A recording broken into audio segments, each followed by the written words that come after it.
بسم الله الرحمن الرحيم. الرحمن علم القرآن، خلق الإنسان علمه البيان. الشمس والقمر بحسبان، والنجم والشجر يسجدان. والسماء رفعها ووضع الميزان ألا تطغوا في الميزان، وأقيموا الوزن بالقسط ولا تخسروا الميزان. والأرض وضعها للأنام، فيها فاكهة والنخل ذات الأكمام، والحب ذو العصف والريحان. فبأي آلاء ربكما تكذبان؟ خلق الإنسان من صلصال كالفخار، وخلق الجان من مارج من نار. فبأي آلاء ربكما تكذبان؟ رب المشرقين ورب المغربين. فبأي آلاء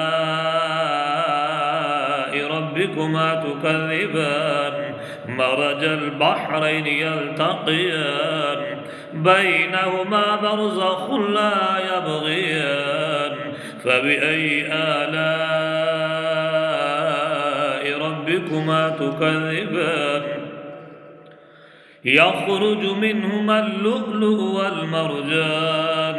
فبأي آلاء ربكما تكذبان؟ وله الجوار المنشآت في البحر كالأعلام. فبأي آلاء ربكما تكذبان؟ كل من عليها فان، ويبقى وجه ربك ذو الجلال والإكرام. فبأي آلاء ربكما تكذبان؟ يسأله من في السماوات والأرض، كل يوم هو في شأن. فبأي آلاء ربكما تكذبان؟ سنفرغ لكم أيها الثقلان. فبأي آلاء ربكما تكذبان؟ يا معشر الجن والإنس إن استطعتم أن تنفذوا من أقطار السماوات والأرض فانفذوا، لا تنفذون إلا بسلطان. فبأي آلاء ربكما تكذبان؟ يرسل عليكما شواظ من نار ونحاس فلا تنتصران. فبأي آلاء ربكما تكذبان؟ فإذا انشقت السماء فكانت وردة كالدهان. فبأي آلاء ربكما تكذبان؟ فيومئذ لا يسأل عن ذنبه إنس ولا جان.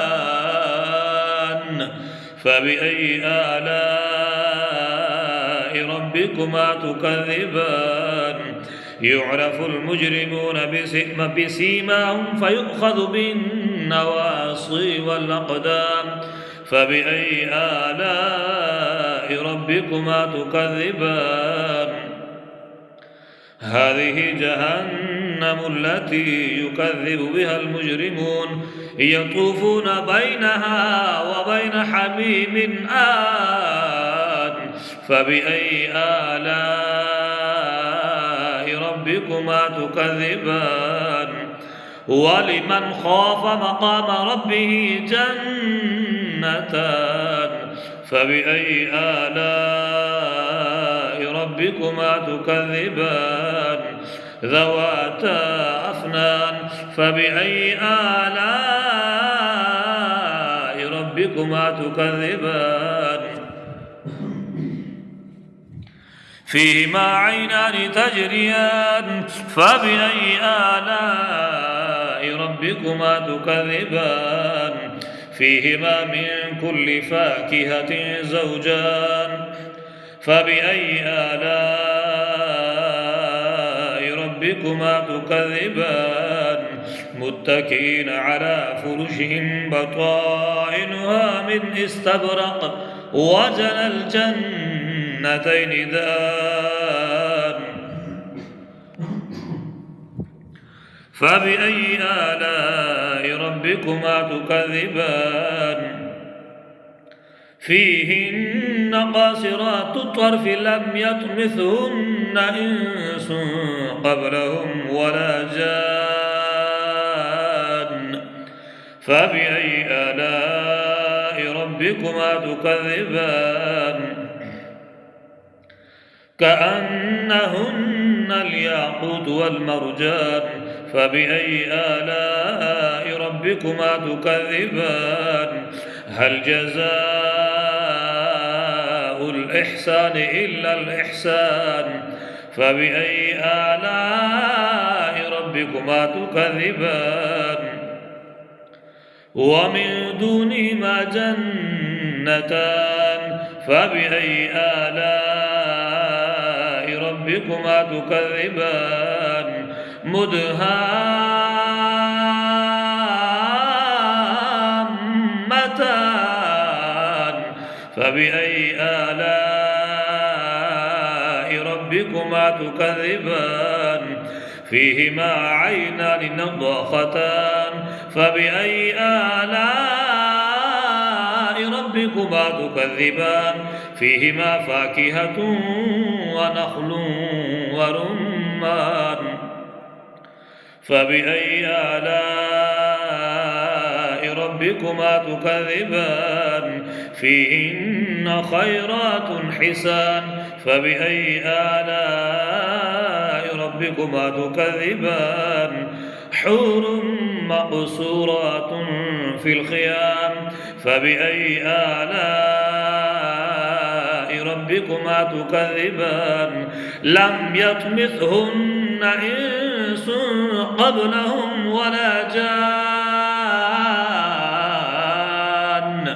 فبأي آلاء ربكما تكذبان متكئين على رفرف خضر وعبقري حسان فبأي آلاء ربكما تكذبان تبارك اسم ربك ذي الجلال والإكرام صدق الله العظيم.